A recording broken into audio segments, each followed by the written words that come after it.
Da ni ddim yn gwybod efo'n chwaraewyr yn y tîm cenedlaethol, da ni ddim yn gwybod faint o gema nath nhw ennill pan oedden nhw'n blant. Ac dydy hynny ddim yn bwysig i ni. Be da ni yn wybod ydy bod nhw wedi disgyn mewn cariad efo'r gem. A da ni'n gwybod fod ganddyn nhw bellach y sgiliau angenrheidiol i chwarae ar y lefel rhyngwladol. Felly datblygu hynny sydd yn bwysig.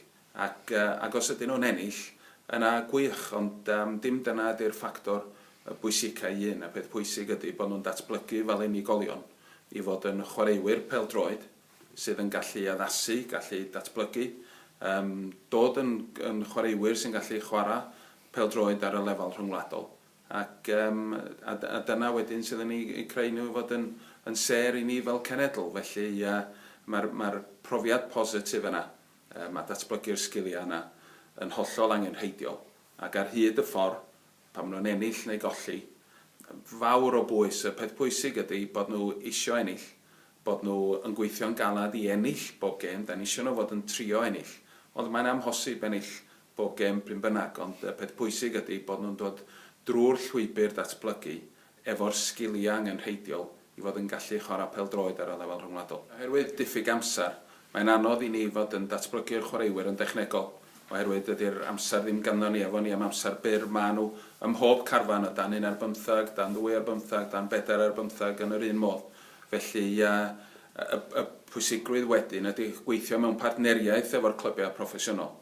Fel fod ni'n gweithio i'r un trywydd ac i'r un cyfeiriad i'w datblygu nhw. Ac os ydym ni'n teimlo bod ganddyn nhw ddiffyg technegol, yna wrth weithio mewn partneriaeth efo'r clwb, ydym ni'n gallu cydweithio i helpu'r chwaraewr i fod yn datblygu y dechneg yna. Ond mae mwy yn pwyslais ni yn mynd i fod ar yr elfennau tactegol, oherwydd efo ni maen nhw'n dysgu y pwyslais tactegol yna'n rhyngwladol. Yn gorfforol, da ni'n gallu gwneud rhywfaint o waith, da ni'n gallu gwneud nhw'n ffit, ond da ni'n gallu sicrhau bod nhw'n ffres, bod nhw wedi recoverio'n gywir ar ôl gêm, bod nhw'n bwyta'r pethau priodol, bod nhw'n cael y cwsg priodol fel llun gorfforol, bod nhw'n barod am gemau.